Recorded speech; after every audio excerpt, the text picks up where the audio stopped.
Marine, la seule évocation de son prénom sonne comme un appel du large. Avec son association, cette jeune médecin organise des régates pour oxygéner les soignants, leur éviter de couler à pic, pris dans les filets du surmenage et du burn-out. Marine Crest est aujourd'hui à la barre de l'émission.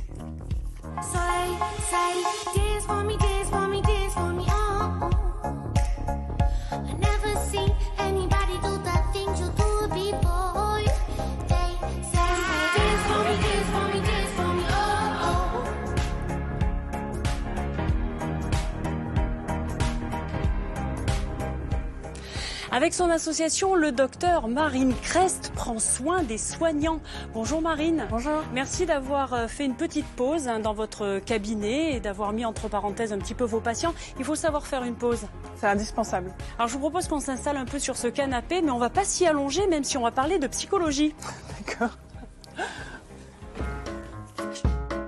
La trentenaire est née à Paris en 1985 d'une maman professeure, d'un papa ingénieur, entourée d'un frère et de 2 sœurs. Ça déménage dans la famille, 14 villes en 15 ans. Pas étonnant que Marine ait la bougeotte. Surdouée, à 3 ans, elle joue du violon, de la guitare et du piano.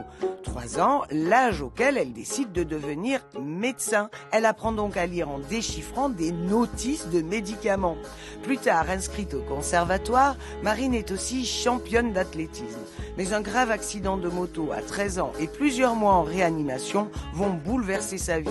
Elle réalise qu'il est urgent d'humaniser la médecine. La route est tracée, mais les études sont agitées. Majeure de promo, elle fait un burn-out durant son internat et écrit un livre pour témoigner. Aujourd'hui, ce médecin généraliste aux multiples spécialités est à la barre de l'association Guérir en mer. Son idée, des régates pour accompagner les soignants en burn-out et les inciter à prendre soin d'eux-mêmes.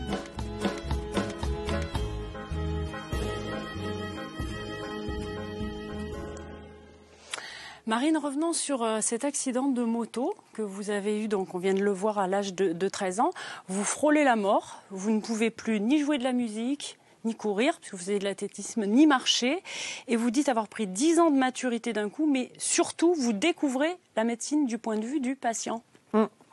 Et je me suis dit que j'essaierais de ne pas être comme les médecins et les soignants que j'ai rencontrés à ce moment-là. Qu'est-ce qui s'était passé justement dans cette expérience que vous aviez vécue ? À 13 ans, donc quand ça vous arrive, quelque chose comme ça, vous êtes confronté donc à la notion de la pudeur, de la douleur, du handicap, de la peur de la mort, etc. Et moi, clairement, j'ai eu un défaut de communication avec les gens qui ont pris soin de moi.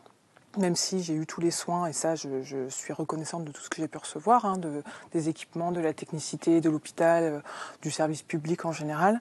En face, j'avais pas vraiment de lien avec un humain. Et je me suis dit, mais en fait, c'est pas possible. Si je suis médecin un jour, j'essaierai de me souvenir à quel point j'étais quand j'étais patient et qu'est-ce que je pourrais apporter à mes patients à mon tour. Vous avez toujours été toute petite, hyper active, hypermnésique, hypersensible. Est-ce qu'il n'y avait pas là déjà un petit peu des ingrédients de burn-out ? Oui, c'est des personnalités qu'on connaît, qu'on appelle de type A, qui sont à risque de faire des burn-out. Les hauts potentiels, les TDAH, les troubles du comportement, l'hyperactivité, la surdouance, il y a plein de noms aujourd'hui. Mais oui, c'est des personnalités perfectionnistes, jusque-boutistes, qui ont besoin de contrôler beaucoup de choses, d'aller au fond des choses et qui ont une hypersensibilité. Et donc oui, c'est des personnalités comme la mienne à risque de faire un burn-out parce qu'on est dans un souci, dans une quête de perfection permanent et d'aller toujours plus loin, toujours plus vite. Alors c'est ce qui vous arrive en 2011 pendant votre internat. Vous faites un burn-out et d'ailleurs vous en avez tiré un livre intitulé « Internez-nous », publié sous le couvert de l'anonymat à l'époque. Oui, après sur ce type de personnalité, et quand il y a une souffrance, un traumatisme, on cherche toujours à être dans la résilience et à en sortir quelque chose. Et le burn-out, moi j'étais en pédiatrie, c'était un stage extrêmement difficile, on était très mal encadrés. Et à l'époque, j'étais dans un syndicat de jeunes médecins et j'essayais d'accompagner les internes pour justement dénoncer les conditions de formation des internes. Aujourd'hui, c'est encore un problème qui est extrêmement actuel alors qu'on est pratiquement 20 ans plus tard. Et ce bouquin, à l'époque, on nous avait menacé de pas valider notre cursus si on le publiait. Du coup, on a quand même décidé avec des amis avec qui on l'a écrit de publier sous pseudonyme. Donc il y avait une omerta quand même à cette époque-là. Oui, mais qui est toujours là. C'est-à-dire qu'il y a un gros problème à l'université, dans les services hospitaliers. L'interne, en fait, est quand même une main-d'œuvre pas chère, qui après accédera ou pas à un poste hospitalier. Et c'est très compliqué d'arriver à transmettre les messages de la qualité de la formation. Alors malheureusement, si vous êtes pas bien formé aujourd'hui, ça aura des conséquences demain parce que la qualité des soins va dépendre de la formation initiale. Alors à ce jour, vous le disiez, il y a encore 30% des jeunes médecins et internes qui souffrent de symptômes de dépression. Malgré ce que vous aviez dénoncé il y a 20 ans, les lignes ne bougent pas vraiment. Alors vous avez décidé de vous attaquer au problème autrement en créant votre association et aller sur du curatif et du préventif à la fois. Moi, je crois fondamentalement à la prévention. On essaye, les syndicats, les internes, etc., on essaye de prendre le problème à la source. Aujourd'hui, moi, j'ai dépassé ce stade-là. Donc, je me dis, qu'est-ce que je peux faire aujourd'hui dans le métier que j'exerce et les soignants que je côtoie. La prévention, en fait, il y a un problème par rapport aux soignants, c'est qu'il ne sait pas prendre soin de lui-même. C'est des personnalités, c'est je donne, je fais pour l'autre, mais moi, je m'oublie. Et je suis convaincue que si on apprend et qu'on incite le soignant et qu'il accepte lui-même de prendre soin de lui, ça va avoir des répercussions bénéfiques et positives pour après. Et donc, c'est pour ça qu'on a créé cette association. Un SPI, pas un psy, c'est le slogan de votre association, donc qui est Guérir en mer. Concrètement, comment les régates peuvent venir au secours et venir aider des soignants ou des professionnels de santé qui sont en burn-out? Alors la régate, oui, parce que c'est une façon d'exercer ce sport, mais c'est la voile. La voile, c'est un sport santé, ça a été prouvé et démontré plusieurs fois. Le fait d'être sur l'eau, d'être sur un bateau, déjà rien que de faire ça, ça fait du bien. Parce qu'on déconnecte sur la terre, parce qu'on pense à autre chose, on est dans la nature. Et puis sur un bateau, il y a besoin d'activer en fait certaines ressources qu'on a quand on est soignant. C'est à la fois d'être seul pour se concentrer et d'être dans une équipe, dans un environnement où on est clos, on ne peut pas sortir du bateau et on doit faire face aux éléments et à la nature. Donc ça active plein de choses, on se met en auto-hypnose, on arrive à se détendre, à déconnecter complètement et ça sollicite au niveau d'un point de vue physique beaucoup de muscles, beaucoup de ressources qu'on n'a pas l'habitude de solliciter. Et donc tout ça, ça fait un joli package qui fait que être sur un bateau, tout simplement déjà ça fait du bien. Et donc c'est très rentable, on va dire, en termes d'investissement comme sport. On rappelle quand même que chaque année, 50 praticiens se donnent la mort, se suicident. Vous avez eu déjà à bord, avec vous, des gens qui ont fait des tentatives de suicide, des médecins? Alors, on emmène donc tout au long de l'année des soignants qui sont vraiment fragiles et en burn-out. On ne va pas forcément. Notre but, c'est pas de faire la psychothérapie du soignant, c'est vraiment qu'il arrive à déconnecter. Et donc, ils partagent leur expérience, mais on ne va pas au bout de ça. Par contre, il y en a vraiment qui vont pas bien, qui ont dévissent leur plaque quand ils sont médecins, qui infirmières arrêtent de travailler, qui sont en arrêt maladie depuis plusieurs années et qui essayent de retourner, de reprendre le rythme. Et c'est pour ça que nous, on les accueille pour justement être une sorte de petite aide dans ce parcours-là de renaissance, on va dire. Alors, le Covid a été vraiment une période très difficile dans l'actualité que vous avez traversée. Et dans l'actualité plus récente, c'est la guerre en Ukraine qui vous touche particulièrement.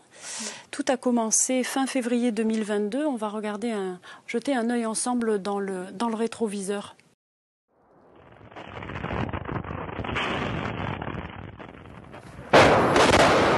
Voici le quotidien de ces habitants du Donbass. Depuis maintenant 2 jours. Entre séparatistes pro-russes et forces ukrainiennes, le combat s'intensifie d'heure en heure. Pendant une accalmie, des journalistes tentent d'interviewer ce soldat ukrainien. Ils sont très vite interrompus. Ils doivent courir, se mettre à l'abri. Sur la ligne de front, dans les tranchées, les soldats ukrainiens ont bien identifié celui à l'origine de ce regain de tension, Vladimir Poutine. Alors on est collectivement touché effectivement par cette horreur de la guerre, mais est-ce que chez le médecin que vous êtes, ça fait écho ailleurs, puisque vous avez fait de l'humanitaire quand vous étiez en formation, quand vous étiez étudiante à Madagascar, est-ce que ça réveille votre envie de médecine humanitaire? Déjà nous on est sollicités sur le terrain parce qu'il y a des enfants et des familles ukrainiennes qui arrivent même à Marseille et donc on est sollicités pour des problématiques de vaccination, de scolarisation, d'accompagnement des soins. soins et c'est extrêmement compliqué parce qu'il n'y a pas de couverture sociale, on est mal informé sur les aides, etc. Et puis même moi, sur ma génération, quand on regarde l'accumulation des événements, que ce soit politiques, géopolitiques qui arrivent, en sortie du Covid, avoir cette guerre qui est proche de nous et qui nous demande forcément un élan d'empathie, de participation, de révolte, on ne peut pas ne pas être touché. C'est pas possible. Et surtout en tant que soignant, parce qu'on se dit, ça y est, moi je pars Médecins sans frontières, et puis en fait, exactement comme dans le Covid, où on nous disait, vous êtes à Marseille, venez à Paris, renforcer les troupes parisiennes, vous vous dites, oui, mais si j'y vais, qu'est-ce que je fais de mes soignants qui, ici, aujourd'hui, sont déjà en déficit de médecins et de soins. Donc c'est compliqué. Alors c'est un auteur russe naturalisé français et membre de l'Académie française que vous avez sur votre table de chevet, Andreï Makine, et un roman, La femme qui attendait. On est dans la Russie des années 70, une histoire d'amour. Pourquoi ce livre ? Le titre, il est incroyable. C'est-à-dire que La femme qui attendait, je pense que ça parle à beaucoup de femmes. On attend beaucoup de choses et puis en fait, on est très actrice de nos vies tout en attendant. Et Andreï Makine, il a cette double nationalité, une expression dans son écriture qui est absolument magnifique, descriptive, avec des paysages russes qui sont absolument fabuleux et une tonalité très française.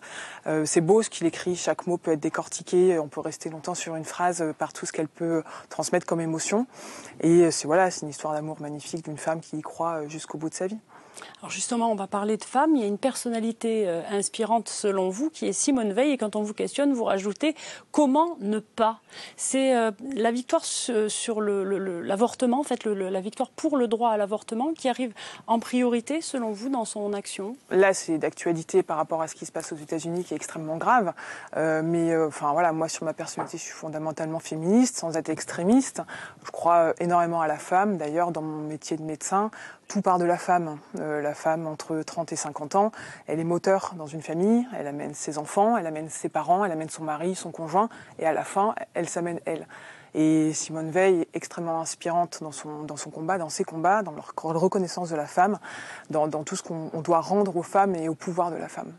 Alors le féminisme est important quand même dans votre action. Vous faites partie par exemple du collectif des expertes françaises et francophones. C'est un collectif qui part du constat que les médias français donnent majoritairement la place à des hommes experts. Donc aujourd'hui on a bien fait de vous inviter finalement. On va conclure avec votre association Guérir en mer. Vous dites ce n'est que le début. On doit s'attendre encore à une nouvelle vague de burn-out chez les soignants.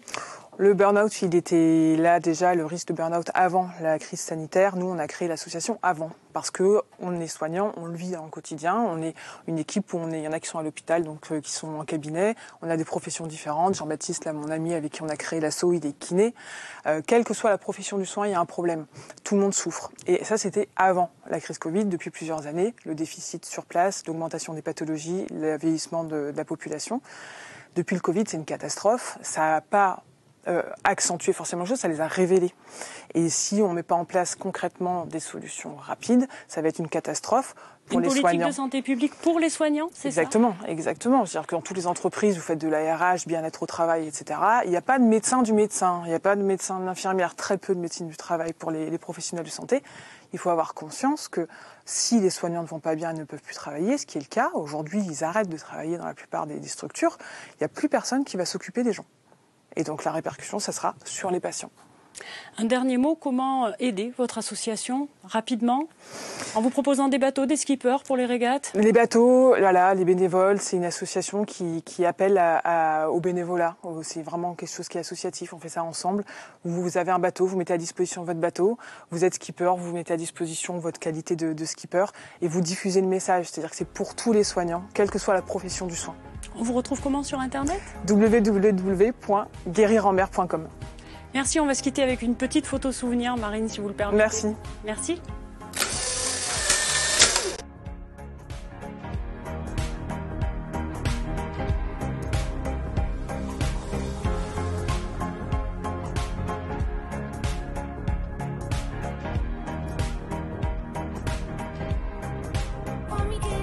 Si vous aussi, vous souhaitez mettre en lumière une personnalité, son action ou sa performance, n'hésitez pas à nous contacter à l'adresse suivante vef.paca@francetv.fr parce que vous êtes formidable.